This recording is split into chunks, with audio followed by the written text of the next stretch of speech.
Muy buenos días a todos. Bienvenidos sean a esta segunda mesa del Encuentro Internacional sobre Responsabilidad Internacional, Cambio Climático y Medio Ambiente. Esta segunda mesa versará sobre la responsabilidad internacional del Estado y medio ambiente, particularmente desde la contribución de la jurisprudencia internacional, un tema sumamente relevante para el desarrollo del derecho ambiental internacional. El día de hoy contamos con la presencia del doctor Alberto César Moreira, de la Universidad Nacional de Mar del Plata, así como del doctor Ranieri Lima Resende, de la Universidad Federal de Río de Janeiro. La dinámica de esta mesa será la siguiente. Durante los primeros 20 minutos tendremos el placer de escuchar al doctor Alberto César Moreira y posteriormente al doctor Ranieri. Comienzo leyendo una pequeña síntesis del doctor Alberto César Moreira para que posteriormente pueda darnos pues, su análisis sobre la jurisprudencia internacional en materia ambiental. El doctor Alberto César Moreira, abogado, egresado de la Facultad de Derecho de la Universidad Nacional de Mar del Plata, como anteriormente lo mencioné, cuenta con un posgrado en Método de Resolución Pacífica de Conflictos por la Facultad de Derecho de la misma universidad y del Colegio de Abogados de Mar del Plata. Cuenta con una carrera de doctorado en Derecho con orientación en Derecho Internacional del Medio Ambiente por la Facultad de Derecho de la Universidad en Comento. Su tesis, la evaluación de impacto ambiental y la evaluación ambiental estratégica para el contexto transfronterizo en el Mercosur.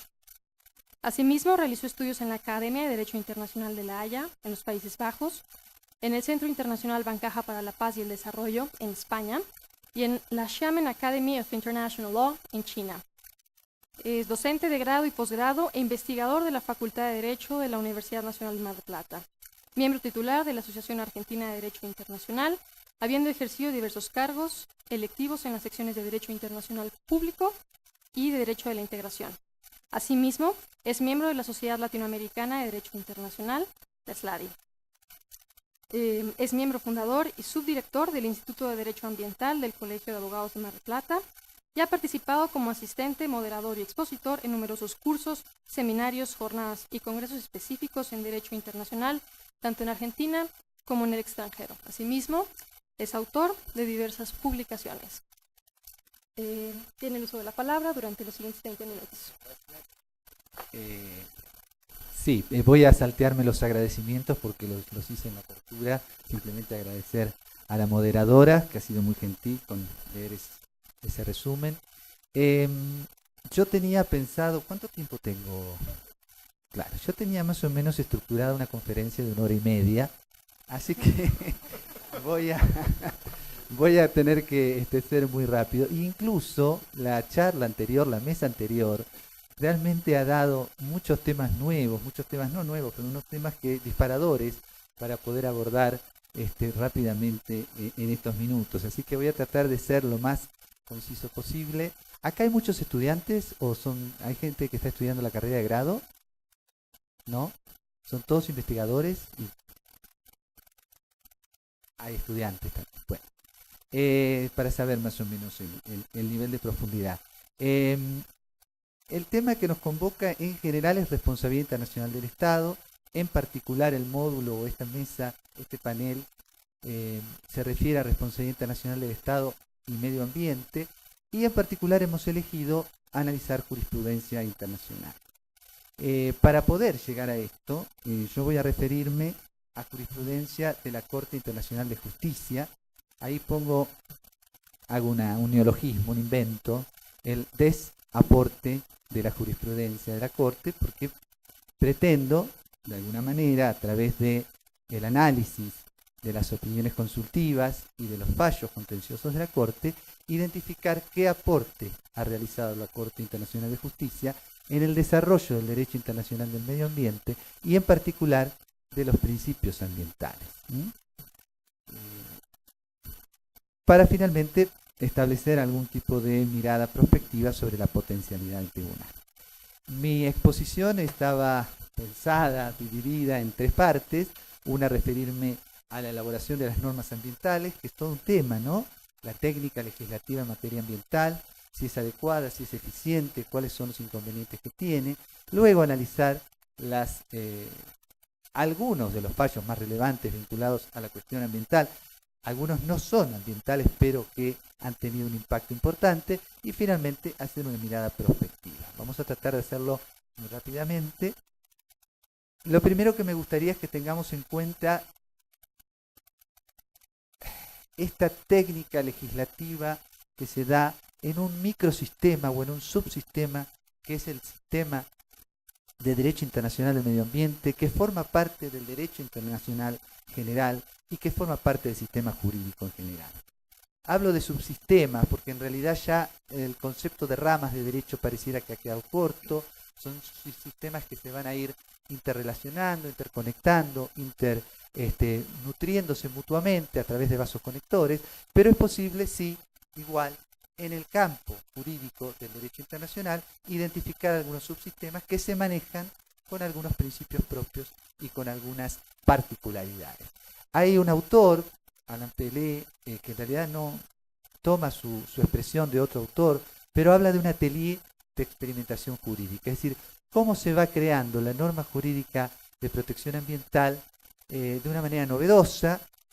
Algunas de las características, la presencia de derecho blando, soft law, algo se habló, el tema de la interdisciplina, es decir, la presencia de científicos, no solo científicos, sino también actores de la realidad, también se habló acá de las ONG, de esos actores de derecho internacional, algo que mencioné hace unos minutos, una regulación sectorial que se ha dado de la protección ambiental a través de distintos componentes. Hay una sola excepción, que es el Protocolo de Madrid al Tratado Antártico, que protege todo el sistema antártico, el medio ambiente antártico, pero la mayoría de las regulaciones son sectoriales. Y un tema que no es menor es la prevención, el rol que cumple la prevención en la protección ambiental. A eso me voy a referir bastante, y eso también tiene que ver con los mecanismos previstos para el cumplimiento. Tengo que ser muy veloz, así que ustedes, si tienen alguna duda o quieren después hacerme alguna pregunta, con todo gusto. Entonces nosotros tenemos un corpus iuris, un conjunto que forma parte de un subsistema, insisto con esta idea, que es un subsistema dentro del sistema jurídico internacional, que es el derecho internacional del medio ambiente. Las fuentes formales de creación son las mismas que el derecho internacional general. Ahí yo también tengo alguna diferencia con los panelistas anteriores en cuanto a las fuentes formales y la jurisprudencia. Eso no fuente formal, yo creo que la jurisprudencia es muy importante, ha sido ha contribuido muchísimo al desarrollo del derecho internacional, pero de ahí a hablar de fuente creadora de derecho con carácter general, estamos en otro nivel. Pero de todas maneras, podemos sí convenir que tenemos tratados internacionales, que son las convenciones, muchísimos tratados internacionales que regulan el quehacer de los estados y que a su vez estructuran también un subsistema obligatorio, porque cada tratado, a su vez, esto es muy interesante tenerlo en cuenta, muchos tratados ambientales, sobre todo los multilaterales, crean un sistema a partir de ¿qué? De un órgano, que es el órgano de las conferencias de estados partes, y a su vez, muchas veces, las conferencias de estados partes en los protocolos adicionales a los convenios. Así que se arma una red institucional que producen documentos, y que estos documentos muchas veces son obligatorios para los estados que son partes en esos tratados multilaterales, ¿sí? Entonces, los tratados multilaterales son tal vez la fuente primera en materia de regulación ambiental. La costumbre es una fuente importante. Hay algunos pocos principios reconocidos como principios consuetudinarios. ¿Cuál es? La debida diligencia, que en realidad el deber de debida diligencia del Estado comprende todas sus áreas de manifestación. En materia ambiental se traduce en la prevención del daño transfronterizo, y dentro también de la materia ambiental el principio de cooperación como un principio basado en la costumbre, y más recientemente el reconocimiento en la jurisprudencia internacional como fuente consuetudinaria de la obligación de evaluación de impacto ambiental cuando estamos en un contexto de riesgo de daño transfronterizo sensible. Junto con estos principios, que podríamos decir que son, además de principios ambientales, son costumbres internacionales, tenemos otro grupo de principios emergentes o enfoques, por ejemplo, el enfoque precautorio. Acá se habló también de principio precautorio, hablaba el profesor Rafael. En realidad, en el plano internacional se suele hablar de enfoque, sin perjuicio de que podamos aceptar su reconocimiento como principio en el ámbito europeo o en el ámbito de alguna convención internacional o incluso en los derechos nacionales, como en el derecho argentino, que está reconocido como un principio. Sin embargo, en el plano internacional, y sobre todo si analizamos la jurisprudencia de la Corte Internacional de Justicia y los alegatos de las partes en los contenciosos, vemos que aún no está consolidado como un principio porque aún no se conoce con precisión el contenido de ese principio. Sé que esto da para discusión, me ofrezco luego a discutirlo, pero en este momento lo esbozo de esta manera. Otros principios que son principios ambientales, pero que en el plano internacional están en un proceso, a veces de consolidación de su normatividad plena, y a veces ni siquiera, porque a veces hay principios que lo que en realidad hacen es informar el modo de interpretarse las obligaciones internacionales. Por ejemplo, ¿a qué me refiero? Desarrollo sustentable. Nadie niega que hay un principio de desarrollo sustentable o desarrollo sostenible, también podemos discutir. Sin embargo, a la hora de su aplicación práctica en un contencioso internacional, el desarrollo sustentable se ha utilizado como un principio para ver cómo interpretamos, por ejemplo, un tratado. El caso de Gapsíco-Bonaguímaros, Hungría-Eslovaquia, la Corte directamente lo único que habla, cuando habla de desarrollo sustentable, dice que existe, que es un principio que está reconocido, lo utiliza como modo de interpretación de otra obligación, ¿sí? De otra norma jurídica internacional. Lo mismo pasa con el principio, por ejemplo, de equidad intergeneracional, pero no quiero avanzar mucho más. Los casos que me parecía interesante traer a colación no son los únicos que se refieren a cuestiones ambientales, ¿eh? Hay otros en materia de pesquería, sin embargo son los más trascendentes. Fíjense que el primero, del año 49, es el primer caso de la Corte Internacional de Justicia. Sin embargo, no es un caso que se refiere a una cuestión ambiental. ¿Por qué lo traigo a colación? ¿Por qué? Porque recoge, digamos, el principio de limitación de la soberanía estatal. También se habló mucho de soberanía en el panel anterior. Y la idea de que el Estado, digamos, es soberano sobre su territorio, sin embargo, tiene ciertos límites en el ejercicio de esa soberanía. Ahora lo vamos a ver. Digo, ¿por qué recoge? Porque esto venía, ustedes ya lo saben seguramente, del laudo arbitral de la Fundación Smelter, ¿sí? Del año 38, un caso arbitral entre Estados Unidos y Canadá. También podemos encontrar el caso de Isla de Palma, el laudo arbitral del árbitro Max Huber en el año 1928, que ya ponían límites al principio de soberanía estatal, ¿sí? Sin embargo, la nueva Corte, en el año 49, establece, en el caso del Canal de Corfú, límites a la soberanía estatal, cuyo, digamos, fundamento justamente es la soberanía estatal. O sea, el límite a la soberanía lo da la soberanía del otro Estado.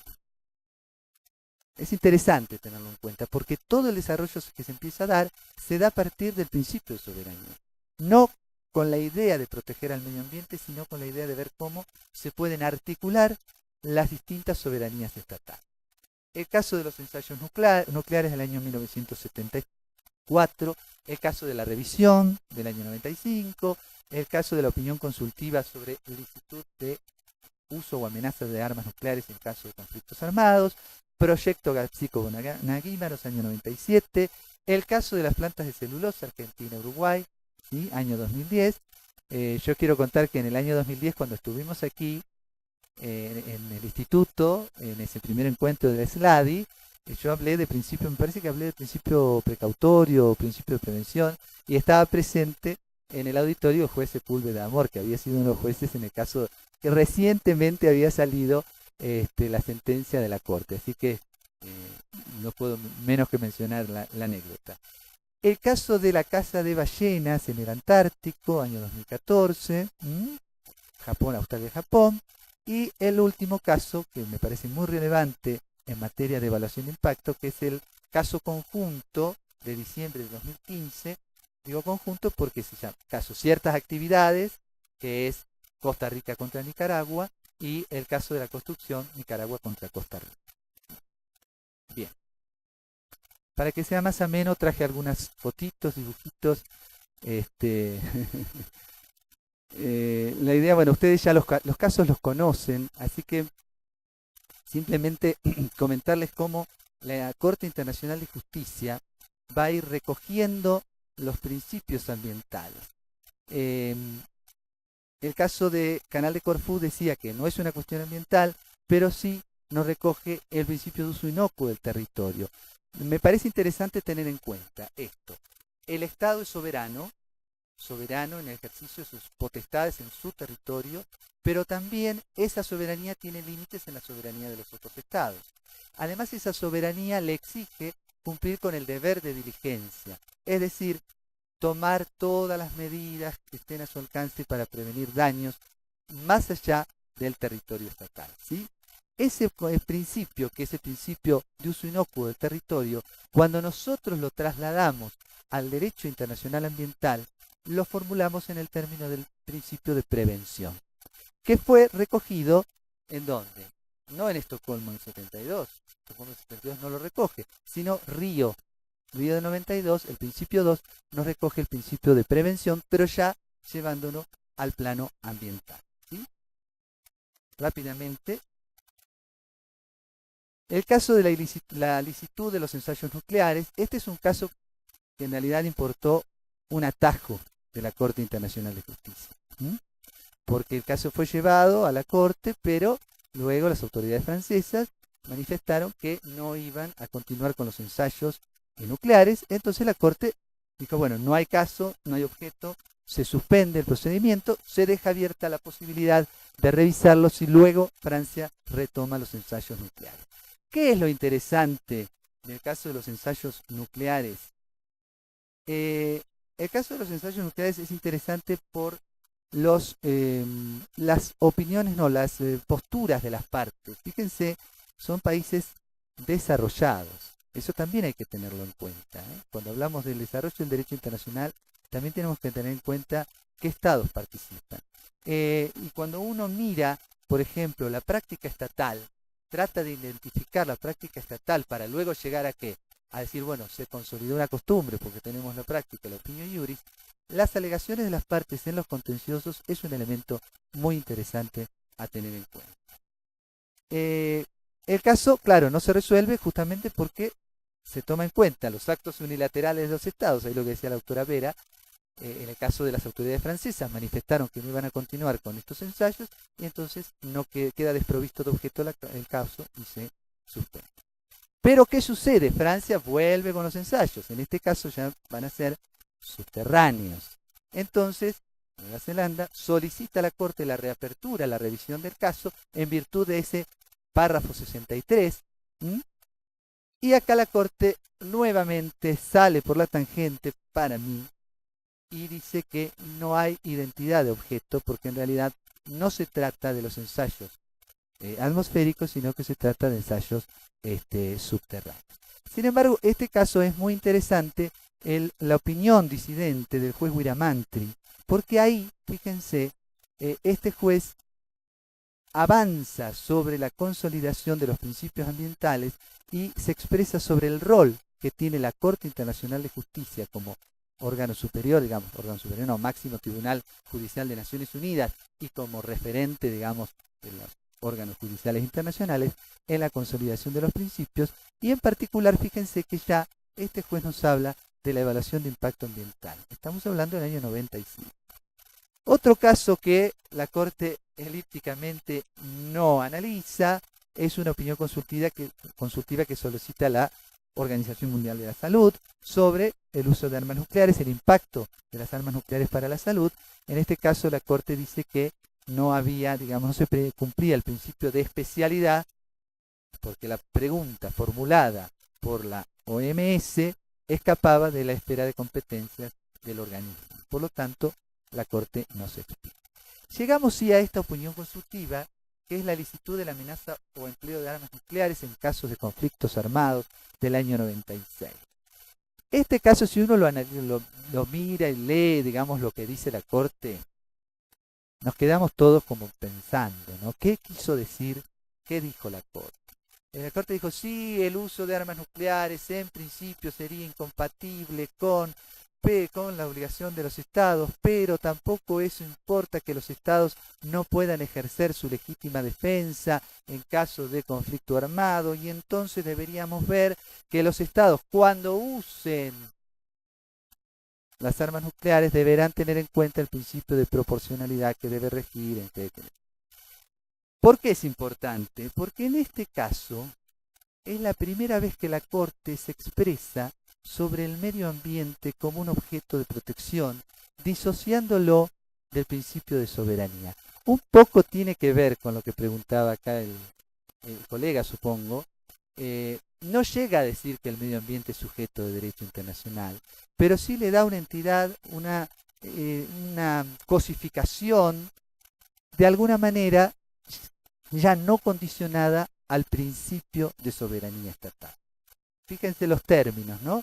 La Corte reconoce que el medio ambiente no es una abstracción porque representa el lugar de vida, la calidad de la vida, la salud de la humanidad, incluyendo las generaciones por venir. Rápidamente, caso Capsico-Naguímaros, ya lo mencionamos. Acá lo que hace la Corte es reafirmar el principio de prevención como una obligación consuetudinaria, y también hay un pequeño atisbo a la obligación de evaluación de impacto ambiental en el contexto transfronterizo. Digo atisbo porque no lo dice claramente, sino dice que los estados deberán monitorear y verificar que el impacto del proyecto, que era una represa en el río Danubio, no generen un daño sensible transfronterizo. El caso de las plantas de celulosa. Este es un caso muy sensible para mí como argentino. Argentina-Uruguay. Ustedes conocen, eran unas plantas de pasta de celulosa al margen del río Uruguay, en el lado uruguayo. La Argentina demanda a Uruguay por incumplimiento del Estatuto del río Uruguay del 75, y en particular por no haber prevenido, digamos, una afectación de la calidad de las aguas y por no haber llevado a cabo una evaluación de impacto ambiental adecuada. ¿Qué dijo la Corte? En este caso la Corte dijo que encontró que Uruguay había incumplido el estatuto del río por no haber notificado en tiempo oportuno, pero 5 minutos, bueno, muchas gracias. Pero no encontró probado que se haya causado daño ambiental. Por lo tanto, declara los principios ambientales sin aplicación práctica. Lo que sí establece la evaluación de impacto ambiental como una obligación de la costumbre. El caso de la caza de ballenas es un caso también interesante, pero también aquí la Corte, cuando uno empieza a analizar las sentencias, uno encuentra que declara los principios ambientales, pero cuando tiene que resolver el caso va al tratado internacional y prácticamente se ciñe por las cláusulas del tratado. En este caso era el análisis del artículo 8 que facultaba a los estados dar permisos de captura de ballenas para fines científicos. Bueno, acá también encontramos como una declamación de principios ambientales, pero cuando llegamos a los papeles, la Corte vuelve al tratado y, se ciñe al texto convencional. El caso conjunto del año 2015 para mí es muy relevante y muy preocupante. ¿Por qué? Porque yo estudio evaluación de impacto ambiental en el contexto transfronterizo y yo noto que acá la Corte dio un paso hacia atrás sobre justamente este principio. Nosotros no tenemos tiempo, pero podemos decir que el principio de evaluación de impacto ambiental es un principio, algunos dicen procesal, un principio procesal. Por eso yo no comparto cuando se dijo que si no hay daño, no hay responsabilidad ambiental. Yo creo que sí, porque las normas internacionales ambientales en realidad son normas sustantivas, normas procesales y arreglos institucionales. Todo eso conforma el derecho internacional ambiental. Y la violación de una norma procesal, por ejemplo, no llevar a cabo una evaluación de impacto, es una violación del derecho internacional. A veces no genera daño. El problema está en que la evaluación de impacto como principio ambiental es justamente preventivo. Y ahí está el problema en este fallo. Yo no voy a tener tiempo, después si hay preguntas me encantaría. Pero me parece que en el caso de ciertas actividades, la Corte da un paso hacia atrás. ¿Por qué? Porque tomando el caso de las plantas de celulosa dice que se ha consolidado una costumbre internacional cuando hay riesgo de daño transfronterizo sensible, la obligación del Estado de llevar a cabo una evaluación de impacto ambiental. Pero también dice que en el caso, por ejemplo, de ciertas actividades, no se llevó a cabo la evaluación de impacto ambiental, pero como luego no se probó daño ambiental, estaría exonerado de llevarse a cabo esta evaluación. No sé si soy claro.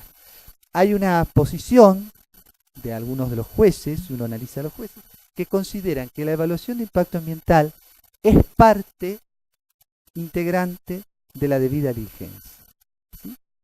Entonces, si se cumple con la debida diligencia, una de esas formas sería la evaluación de impacto ambiental.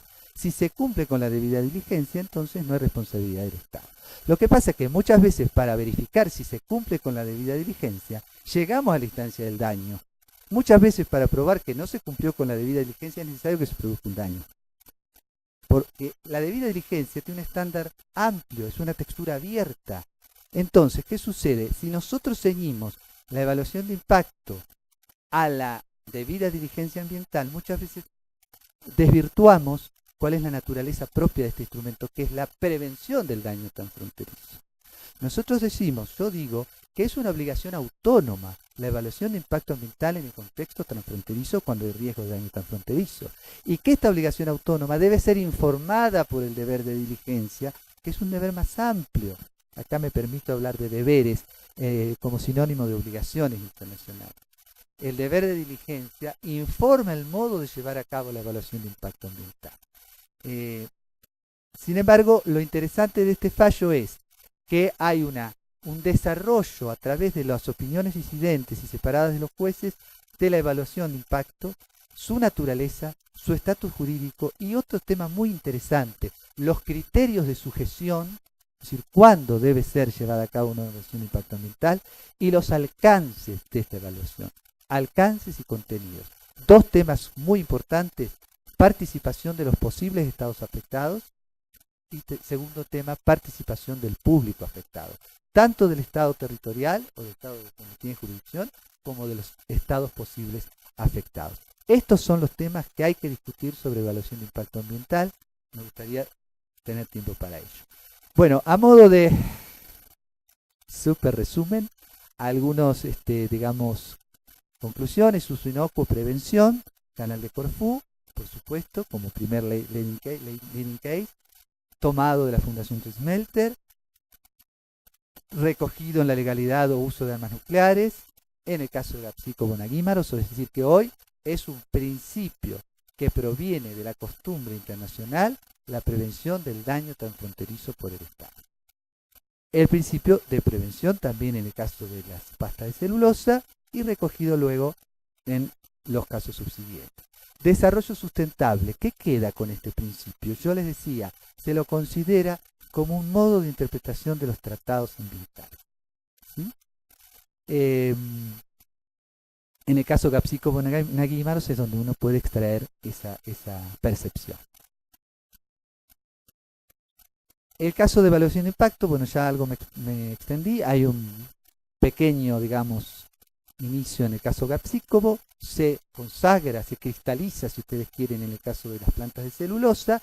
Ahí se dice también que el derecho internacional no provee elementos sobre el contenido de evaluación de impacto y por eso hay que ir al derecho nacional, al derecho doméstico. Yo no estoy de acuerdo tampoco con esto. Yo creo que hay algunos elementos que provienen del derecho internacional sobre evaluación de impacto, porque la evaluación de impacto ambiental en el contexto transfronterizo se da en el ámbito del derecho internacional, donde hay dos o más estados soberanos que tienen derecho a participar en ese proceso de evaluación. Entonces, no me conforma lo que dice la Corte, no me conforma lo que dice la Corte cuando dice que no hay ninguna norma internacional que establezca la obligación de hacer consultas a las poblaciones afectadas. No creo que podríamos trabajar sobre esto. Creo que ciertas actividades es un paso hacia atrás, ya lo dije, es como el juego de la oca, 2 pasitos para adelante y 2 casilleros para atrás. El enfoque precautorio también se habló acá, del principio precautorio. Considero que en el plano internacional, ya lo dije, aún no ha llegado a consolidarse como principio y sí como un enfoque. Mirada retrospectiva, cinco segundos. Acá algunas ideas, ¿no? En varias ocasiones ha evitado pronunciarse. Los principios son tratados de manera profunda en los fallos disidentes o separados de los jueces. Por ejemplo, el juez Augusto Cansado Trindacci, en el caso de las plantas de celulosa, prácticamente es un tratado sobre principios ambientales. En el caso de Casa de Ballenas también aborda un tema muy interesante, que es la interpretación evolutiva de los tratados ambientales, es decir, cómo debemos interpretar los tratados que, por ejemplo, se firman en el año 75 y debemos aplicarlos en el año 2010. Este principio de interpretación evolutiva en realidad proviene de los derechos humanos, no es propio de esta disciplina, pero se transporta al derecho internacional ambiental y permite, como en el caso de las plantas de celulosa, introducir la evaluación de impacto ambiental a un tratado que no lo preveía. El Estatuto del año 75 no hablaba de evaluación de impacto. Sin embargo, la Corte, cuando lo interpreta, dice, bueno, a la luz del derecho internacional vigente, debemos considerar que la evaluación de impacto forma parte del artículo 41 del Estatuto. Recoge los principios, consolida la evaluación de impacto ambiental, no se expide sobre principios en construcción como el enfoque precautorio, ha mantenido una postura muy estricta ciñéndose al texto de los tratados, un escaso uso de las facultades en materia de prueba. Este es otro tema muy importante, muy sensible en los procesos ambientales, la prueba del daño ambiental, y no ha hecho lugar en el caso de las medidas cautelares solicitadas. Sin embargo, tenemos que insistir en que tiene una potencialidad importante por su competencia, por la cantidad de estados que son miembros de Naciones Unidas y por tanto son parte en el Estatuto. Muchos tratados ambientales prevén la competencia de la Corte Internacional de Justicia. Hay una estrecha vinculación entre medio ambiente y derechos humanos, y no nos podemos sorprender que la Corte Internacional de Justicia tenga que analizar un caso ambiental en donde está en juego el derecho humano, ¿no? Los derechos humanos y los problemas que se presentan en los contenciosos ambientales. Simplemente decirles que mi mirada sobre este tema y sobre el tema de la responsabilidad internacional del Estado, si bien es una mirada esperanzadora, como tiene que ser para cualquier persona que estudia Derecho, pretende que las cosas sean mejor, también es una mirada bastante realista. En el sistema que nosotros tenemos hoy de responsabilidad, tenemos un sistema basado en responsabilidad por ilícito, claramente. En el caso del derecho ambiental puede ser por incumplimiento de un tratado, por incumplimiento de una norma de la costumbre como el deber de prevención, claramente, pero no tenemos todavía consolidado un sistema de responsabilidad del Estado por hechos que no son ilícitos. Sí hay sistemas de responsabilidad civil particulares por determinadas actividades. Hay una excepción que la mencionaron hoy sobre un tratado que habla de responsabilidad del Estado por objetos lanzados al espacio, pero hay una reticencia muy grande de los Estados para construir un sistema de responsabilidad por daño ambiental. Los pagos et gratia, como el caso de Colombia-Ecuador, Colombia a Ecuador, no nos permiten construir una teoría de responsabilidad. Justamente lo que están haciendo es abortar el desarrollo de esta temática, a pesar de su recogimiento, de su incorporación en casi todos los sistemas de ordenamiento jurídico doméstico. Nosotros vemos que en el plano internacional, también se dijo hoy, hay una clara aceptación de la responsabilidad por riesgo.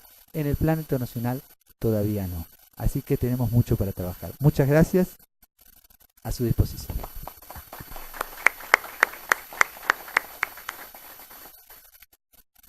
Muchas gracias, doctor Moreira. Ahora procederemos a ceder la palabra al doctor Ranieri Lima Resende, quien es doctorado en Derecho en la Universidad Federal de Río de Janeiro, en Brasil, investigador doctoral visitante en la New York University School of Law, maestro en Derecho por la Universidad Federal de Minas Gerais, de Brasil, investigador becario del Instituto Max Planck de Derecho Público Comparado y Derecho Internacional en Alemania.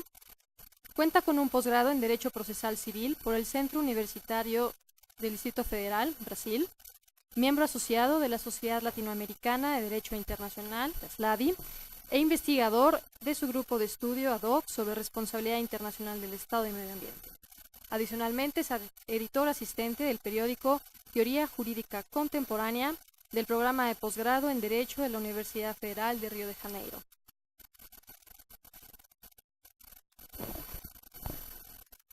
Doctor Ranieri tiene el uso de la palabra durante los siguientes 20 minutos. Gracias. Solamente un minuto para abrir acá.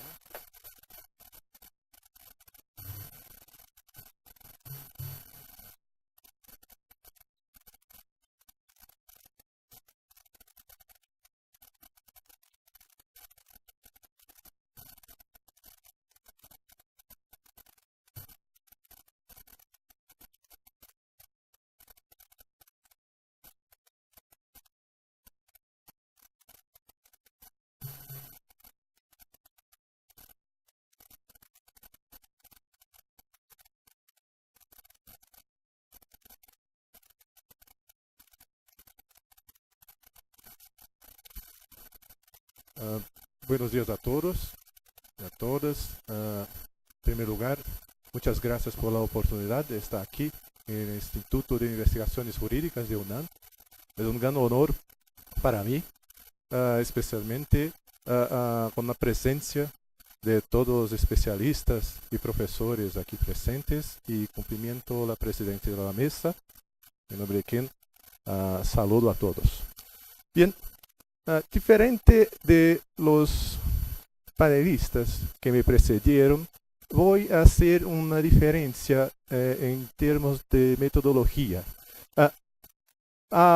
Hablo bastante acá acerca de una teoría general y después posibilidades de aplicación. Mi paper es acerca de un caso específico del amianto.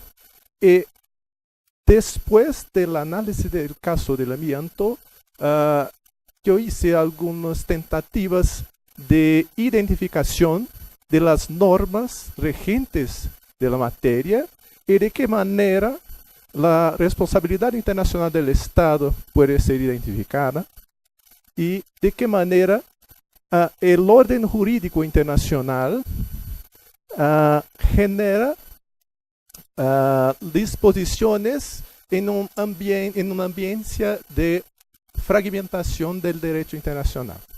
Entonces, acerca de amianto, orden público internacional y responsabilidad internacional del Estado, vamos a hablar en primer lugar qué es amianto, de qué se trata. El amianto es un grupo mineral, puede ser definido como un grupo mineral naturalmente formado por fibras de silicato y es dividido en dos tipos básicos, tipo anfibólico y tipo serpentina.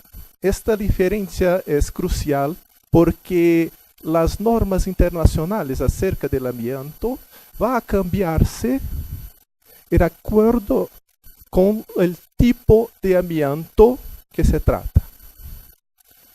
Y las propiedades físicas del amianto son muy importantes para la industria porque tratan de fuerza, flexibilidad, alta capacidad de aislamiento térmico, eléctrico y acústico.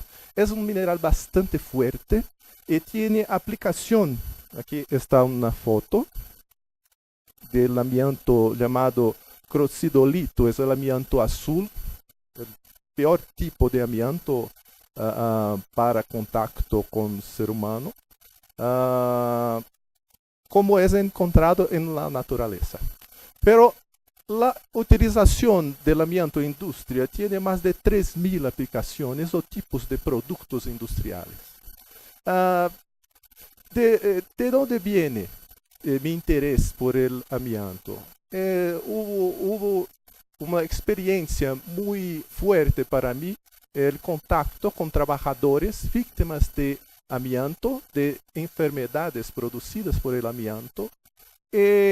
Después de esa experiencia en la abogacía, pude desarrollar una investigación acerca de la tutela internacional que trata del amianto, como el derecho internacional ambiental, derecho internacional de los derechos humanos, como el amianto es tratado por las normas internacionales. Entonces tenemos acá diversas aplicaciones del amianto, que son justificaciones del valor económico del producto.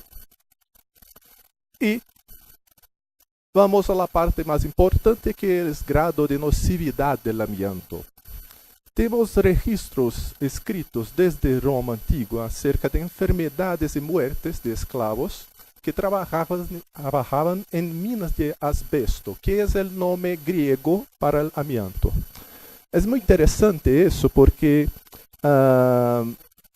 cuando hace discusiones en cortes, los abogados de la industria del amianto siempre justifican que no hay ninguna prueba acerca de la causa y consecuencia de contacto con el amianto y la salud humana. Mas tenemos registros muy antiguos acerca de eso y datos muy confiables, como de la Organización Mundial de Salud, que habla acerca de 125 millones de personas expuestas al amianto, siendo que 107.000 muertes al año por exposición al amianto solamente en el medio ambiente de trabajo, en el medio ambiente laboral. Los efectos directos del amianto, atestados por estudios médicos responsables por ser dedicados, solamente los más graves. Mesotelioma, que es una neoplasia maligna que alcanza las membranas serosas situadas en la pleura, pericardio y peritoneo. Cánceres de pulmón, laringe, ovario, faringe o estómago y colon. Asbestosis, y mira qué interesante eso. El nombre griego es asbesto. La única causa posible para asbestosis es el contacto con el amianto. Es una enfermedad incurable y de carácter progresivo. Y las placas pleurales, fibrosis de pleura, derrame pleural, colapso pulmonar. Entonces tenemos un portafolio de enfermedades que tiene causa directa el amianto. Pero el amianto tiene una característica de un largo tiempo de latencia en el cuerpo humano. Por veces ya he visto casos de 20 y 30 años, trabajadores que el contacto fue en los años 60, 1960, pero la enfermedad solamente surgió en 2005, 2010. Entonces hay una característica que llamamos de bomba de tiempo. Y un caso específico acerca de eso, caso polaco, que trata de la prohibición del amianto. Amianto azul, que es el más grave. Esto ocurrió en los 80, pero el Estado polaco inició un programa de investigación y tratamiento de los enfermos contaminados por amianto. Y identificaron 2.726 casos de contaminación, siendo un percentual muy alto, una parte muy alta de asbestosis. Entonces, mira, la diferencia de la cesación de la industria de amianto azul en el Estado polaco y el surgimiento de las enfermedades, un largo tiempo. Tenemos entonces, normas internacionales acerca del amianto. Vemos que la Organización Mundial del Comercio trató acerca de esta cuestión con bases en el principio de precaución, en el caso asbestos de 2001. La decisión primera del grupo especial fue una decisión, en mi opinión, perfecta, porque adoptó el principio de precaución y concluyó que no hay ninguna alternativa viable para el uso del amianto en la cadena industrial, comercial o de consumo. Entonces, la mejor salida es la exclusión, la prohibición del amianto por los estados. Y fue lo que hizo el Estado francés. Pero este caso, esta decisión fue reformada por el órgano de apelaciones, con bases en principio de discriminación. Pero no hubo modificación, es importante salientar, no hubo modificación acerca de la premisa de alta nocividad del amianto y la imposibilidad de continuar su utilización sob el aspecto de la salud humana. Mira, no ámbito de los derechos económicos, sociales y culturales también tenemos diversas normas que tratan acerca de esta cuestión que puede ser vista. Por ejemplo, las violaciones al medio ambiente, quiebra de la protección internacional de los derechos humanos y el derecho de la salud. Los tres elementos básicos se intercambian y podemos identificar el convenio de los derechos del niño, que prevé obligaciones positivas estatales de adopción de medidas efectivas para asegurar cuidados sanitarios, personales y ambientales para niños y adolescentes. Es muy interesante que conozco un caso que los trabajadores de industria de amianto llegaban a casa con la misma ropa cargada del polvo de amianto. Y su familia tenía un contacto directo con estos materiales contaminados. Entonces el atingimiento de las crianças de los niños era muy clara en esta cadena productiva. El Protocolo de San Salvador, en su artículo 11, trata acerca del derecho de toda persona de vivir en un medio ambiente sano. Es otra disposición de DESC que puede ser utilizada en este caso. El Pacto Internacional de Derechos Económicos, Sociales y Culturales también tiene previsión de obligaciones positivas estatales acerca de prevención y tratamiento de enfermedades profesionales. Y los comentarios generales del Comité DESC de las Naciones Unidas también establecen que el derecho al medio ambiente natural o profesional sano corresponde a las obligaciones legales del Estado de prevenir y reducir la exposición de la población a sustancias peligrosas como productos químicos nocivos. Lo mismo el comentario general 31 de 2004. Y que, atención, no solamente es algo aplicable al Estado, pero genera también obligación que este Estado controle las corporaciones en su territorio. La Organización Internacional del Trabajo también tiene normas acerca, específicamente el convenio 162, que trata de tres obligaciones específicas acerca del amianto. Primero, la prohibición inmediata y total del amianto crocidolito, que es el amianto azul, es más peligroso de todos. Segundo, la prohibición inmediata de todas las formas pulverizadas del amianto. Y tercer, la prohibición progresiva de los demás tipos de amianto.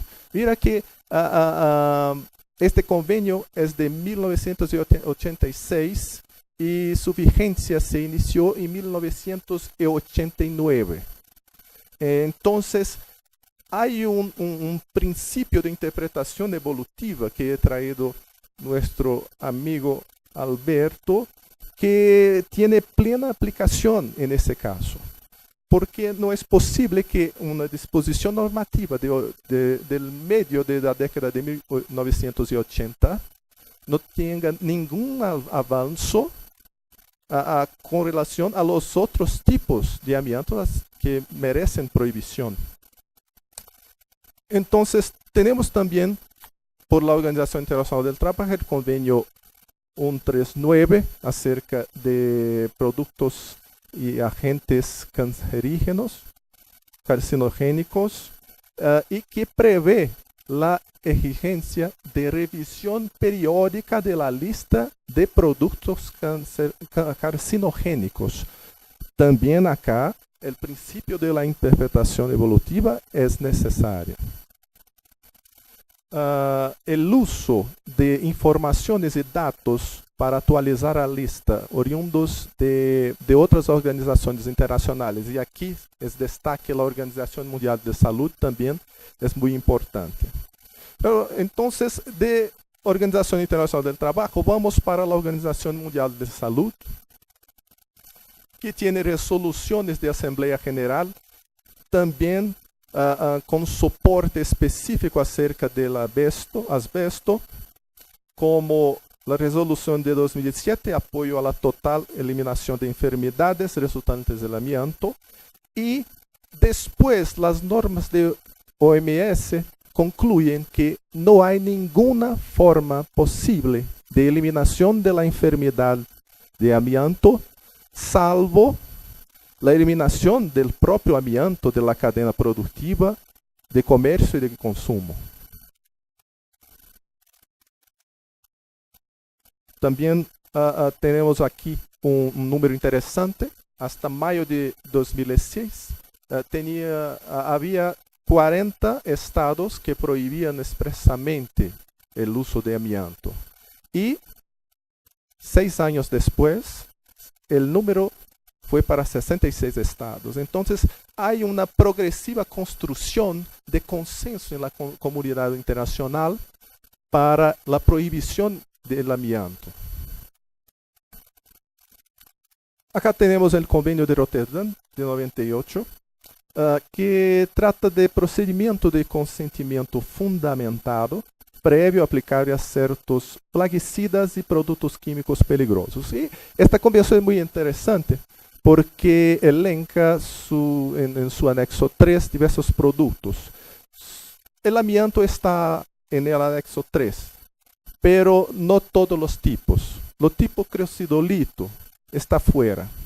E hubo uma grande campanha, especialmente de organizações não governamentais e também por parte do Comitê de Revisão Química, que é um órgão técnico dentro do Convênio de Rotterdam, para a inclusão do tipo amianto crocidolito. Pero hasta ahora não foi possível fazer essa inclusão por causa da resistência muito forte de alguns estados, grandes produtores e exportadores de amianto, como Rússia, Zimbábue, China e Cazaquistão.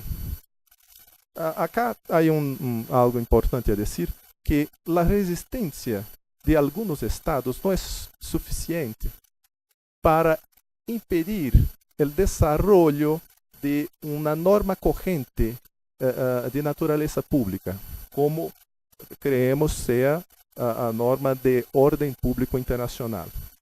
Então, é possível compreender um fenômeno de fragmentação do direito internacional e o amianto, o tema do amianto, é a prova de isso. Várias instituições internacionais tratam acerca, temos a comunicação entre diferentes regímenes jurídicos, conflitos normativos entre normas de OMS, de OIT, e essa dicotomia, fragmentação, unidade, que é possível solucionar por intermédio de critério de hierarquia. E aqui, acerca de hierarquia, não falamos solamente acerca de normas e os tokens. É possível, e acá há conceito adotado também pelo professor Becerra Ramírez em sua obra, o conceito de ordem público internacional.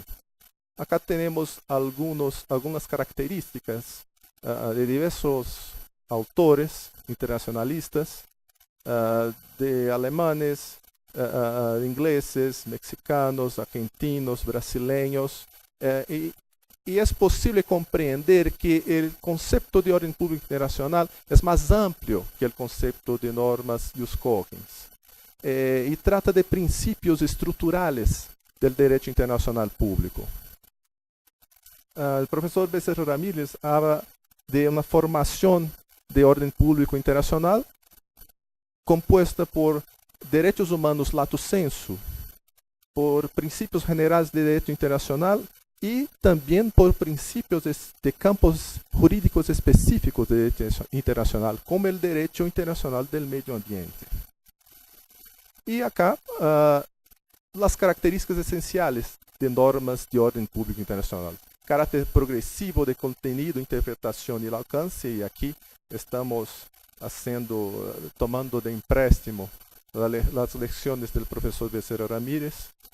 Son regidas por principios propios, como pro persone, establecen obligaciones directamente a los individuos y no solamente a los estados, establecen derechos directamente a los individuos oponibles a los estados, son irrenunciables, son de carácter general y de aplicación erga omnes, y no poseen reciprocidad ni admiten la adopción de contramedidas. Creo que la prohibición del amianto en las cadenas productivas, comerciales y de consumo, esta prohibición es parte del orden público internacional, porque los requisitos son atendidos por la doctrina que trata acerca del Instituto de Orden Público Internacional. No es norma ius cogens, no es una norma cogente de derecho internacional general, pero es posible incluir el concepto en el concepto de orden público internacional. Y acá vamos ya caminando para el fin. La responsabilidad internacional del Estado.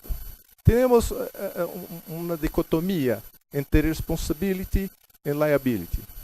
La responsabilidad por hechos internacionalmente ilícitos, responsibility, tiene, como habló muy bien el profesor Rafael, un requisito esencial de la violación jurídica, la violación de la norma primaria. Y el incumplimiento de la obligación primaria acerca de la prohibición del amianto genera, aparte de eso, obligaciones secundarias que son regidas por la responsabilidad, las normas de responsabilidad internacional del Estado. Entonces, hay aún la gravedad del orden público internacional, que cuando normas primarias tienen una jerarquía diferente, el régimen de responsabilidad internacional del Estado es diferente. Y la responsabilidad por hecho exclusivamente legislativo es algo que la opinión consultiva de Corte Interamericana de Derechos Humanos defiende, que solamente la edición de una norma, por intermedio de esa edición de la ley formal positiva, esta ley es suficiente para generar la responsabilidad internacional del Estado. La ley que es permisiva con el uso del amianto, como en el caso de Brasil, en mi opinión, solamente por la existencia y la aceptación del uso del amianto es suficiente para generar la responsabilidad internacional del Estado brasileño. Tenemos de otro lado el concepto de liability, la responsabilidad por hechos no prohibidos por el derecho internacional, que los requisitos fundamentales ya no son la violación de la obligación primaria, pero son requisitos fundamentales del riesgo y el interés social relevante. El incumplimiento, acá es una hipótesis secundaria que adopté aquí. Caso no se admita que la prohibición del amianto es una norma de orden público internacional, y se admite que el uso del amianto es un acto lícito permitido por el derecho internacional, aún en este caso, en esta hipótesis, habrá un incumplimiento de la obligación general de prevenir el daño generado por la utilización del amianto. El alto grado de nocividad es suficiente para generar la aplicación de las normas que tratan acerca de responsabilidad por hechos no prohibidos. Aunque sea la actividad lícita, aún en este caso, la liability es posible aplicar. Entonces, tengo dos conclusiones preliminares. La plena viabilidad de generación de la responsabilidad del Estado por actividad legislativa internacionalmente ilícita, responsibility, al permitir la permanencia del amianto en sus cadenas industriales, comerciales y de consumo. Y la otra conclusión, el incumplimiento, acá una conclusión subsidiaria, o secundaria, el incumplimiento de la obligación jurídica de prevención y de debida diligencia se configuran también suficientes para comprometerse la responsabilidad estatal por riesgos y daños causados directamente por el uso del asbesto en su territorio, en este caso, liability. Es un tema muy polémico. Creo que podemos debater acerca de eso con el tiempo que tendré. Y muchas gracias por la paciencia.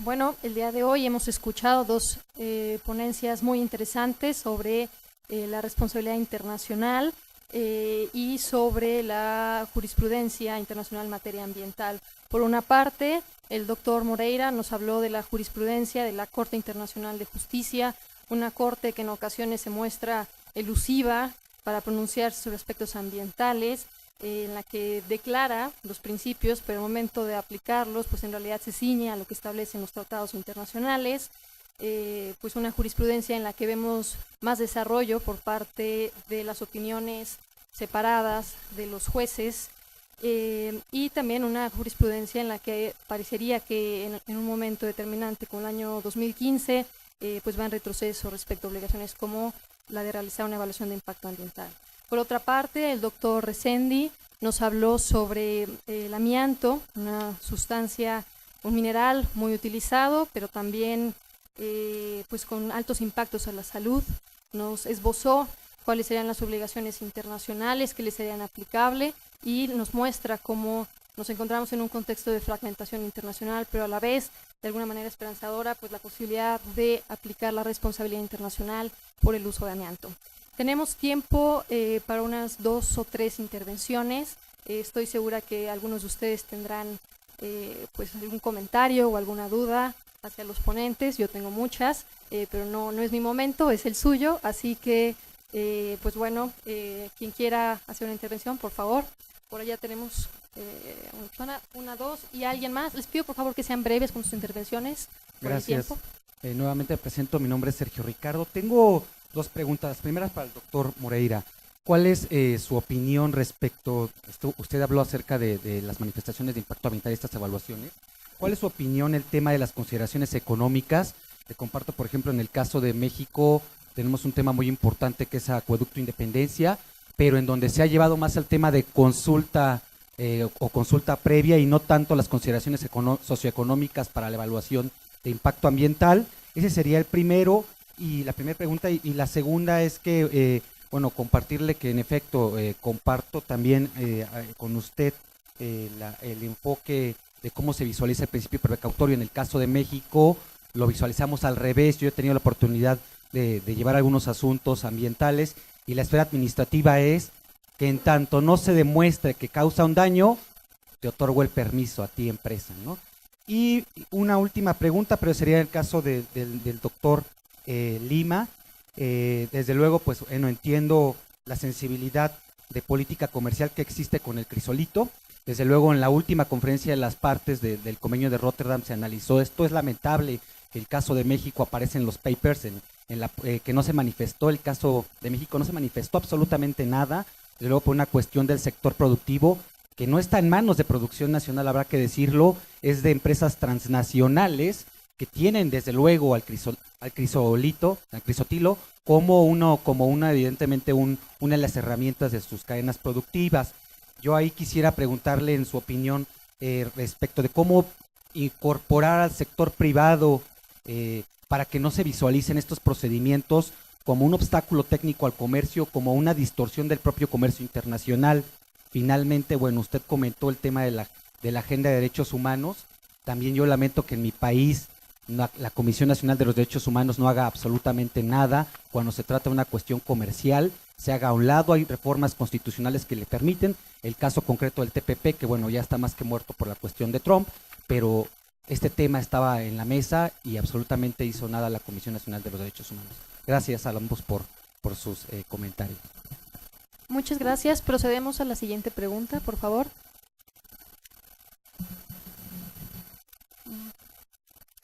Bueno, esta va dirigida al doctor Moreira. en cuanto a la construcción de la carretera a lo largo del río San Juan. Se comenta que como no existen elementos sobre la evaluación del impacto y bueno, basándome en que el derecho ambiental busca no solamente reparar, sino también prevenir, y en lo de la responsabilidad por los hechos no prohibidos, me gustaría saber si usted tiene alguna propuesta, solución para sustituir la falta de estos elementos. No sé si tengamos alguna tercera pregunta por allá y procedemos con las respuestas, si les parece bien. Es un poco una pregunta, comentario, porque digamos que me llama mucho la atención la falta de configuración de daño para la responsabilidad civil. Por ejemplo, justo en el caso, y retomando lo que decía el compañero Sergio, sobre el caso de las comunidades indígenas, porque en el caso de la consulta previa no se requiere ese daño, o sea, justo lo que se busca prevenir es esa afectación irreparable hacia las comunidades. Entonces, por eso no es una pregunta en específica, sino más bien es como poner el tema sobre la mesa en este sentido que los dos mencionaron de la no configuración de un daño directo, ¿no? Bueno, yo primero agradezco mucho las preguntas y el interés y bueno, han dado los tres en la clave. La clave es la prevención. Evidentemente cualquier sistema que trate de prevenir, de regular el daño al ambiente, la base está prevenir antes que curar. El tema de la evaluación de impacto tenemos que tener en cuenta que proviene del derecho interno, proviene del derecho americano, se incorpora prácticamente en todas las legislaciones nacionales y luego se incorpora como un principio de soft law en el derecho internacional a partir de Río. Por eso vemos que hay una evolución muy grande en derecho interno del mecanismo y todo el sistema de evaluación de impacto ambiental, que no quiero decir que sea perfecto, muy por el contrario, pero mucho más desarrollo que en el derecho internacional. En el derecho interno, la evaluación de impacto ambiental, que ahora viene acompañada de la evaluación ambiental estratégica para planes y programas, tiene varios objetivos. Uno es determinar la posibilidad de daño, luego poder manejar esa posibilidad de daño, pero también asistir a la autoridad para que tome una decisión fundada y fundamentalmente dar la participación a la población para que sea parte de ese proceso. Es muy importante que la sociedad civil en fases tempranas tome intervención, porque si no llega tarde. Y la evaluación de impacto ambiental comienza como una evaluación ambiental ecológica propiamente dicha, para luego completarse con la evaluación social ambiental. Es decir, que debe comprender también el aspecto social, porque hoy el concepto de ambiente involucra todo eso. Ya no se habla más de medio ambiente, nosotros seguimos hablando de medio ambiente porque la terminología se ha sido aceptada así, pero los ambientalistas hablan de ambiente. Todo es ambiente, el hombre es parte del ambiente. Entonces cualquier evaluación de impacto de un emprendimiento, una actividad, política o plan, tiene que tener consideraciones ambientales, ecológicas propiamente dichas, pero también sociales, es muy importante. Si nosotros vemos en el plano internacional, vemos que se recoge la evaluación de impacto para proyectos en el contexto transfronterizo y cuando hay riesgo de daño transfronterizo. Entonces, ¿qué sucede? La secuencia que hace la Corte Internacional de Justicia es la siguiente. Si la actividad es de riesgo de daño transfronterizo, el Estado debe llevar a cabo una evaluación de impacto ambiental previa. Si esa evaluación de impacto da como resultados que hay riesgo de daño, debe dar intervención a los posibles estados afectados. Fíjense la secuencia como es. Ahora, si la actividad en principio no es de riesgo de daño transfronterizo, el Estado no está obligado a una evaluación de impacto. ¿Qué podría ser? Un estudio de impacto o algún tipo de estudio de factibilidad. Lo que nosotros decimos es que, estando involucrados dos o más estados, estando involucrado un recurso natural compartido, no puede quedar a criterio de un solo estado la decisión de si es una actividad de riesgo, si requiere evaluación de impacto ambiental, y si requiere esa evaluación de impacto ambiental, cuál es el alcance y contenido. Por ejemplo, cuáles son los pasos que deben llevarse a cabo hasta lograr la aprobación o no de ese proyecto. Uno de los pasos es evaluación de las alternativas. Una alternativa es no proyecto, otra es localización, otra es la participación de la población, tanto de un Estado como del otro. Nosotros vimos que la Corte dijo, no hay ninguna norma que establezca en el plano internacional la obligación de consultar. Pero también vemos que en el plano de los derechos humanos, y acá lo señalaron muy bien, hay un desarrollo muy interesante, pero vinculado con los pueblos originarios. Uno de los capítulos justamente del libro que vamos a presentar mañana, escrito por una profesora de Santa Fe, de Argentina, es el derecho a la consulta previa, libre e informada de los pueblos indígenas, haciendo cuenta justamente de la jurisprudencia de este tribunal sobre esta obligatoriedad de consultar de manera previa a las poblaciones. O sea que en el plano internacional estamos todavía para desarrollar este principio. El dato importante es que ha sido recogido como una obligación de la costumbre. El dato grave es que no sabemos los criterios de sujeción, es decir, cuándo se lleva a cabo, se debe llevar a cabo, el alcance y contenido de la evaluación de impacto, si debe incluir un elemento social. Yo creo que sí. No sé si la pregunta apuntaba si debe una evaluación de impacto comprender también una evaluación de impacto social. Claro que sí. Nosotros tenemos casos en Argentina donde, por ejemplo, una represa que superó una evaluación de impacto ambiental propiamente ecológica, produjo un impacto social tremendo, porque hubo pueblos que definitivamente desaparecieron.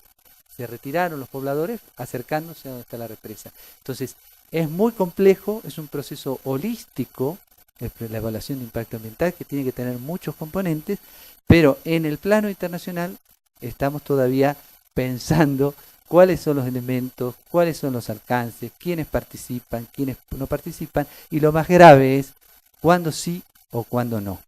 En un trabajo que yo estoy preparando, sostengo que es posible extraer del derecho internacional elementos del contenido de la evaluación de impacto ambiental. Es decir, algunos autores dicen hay una remisión absoluta al derecho interno, doméstico, por el caso de las islas de las plantas de celulosa, ¿no?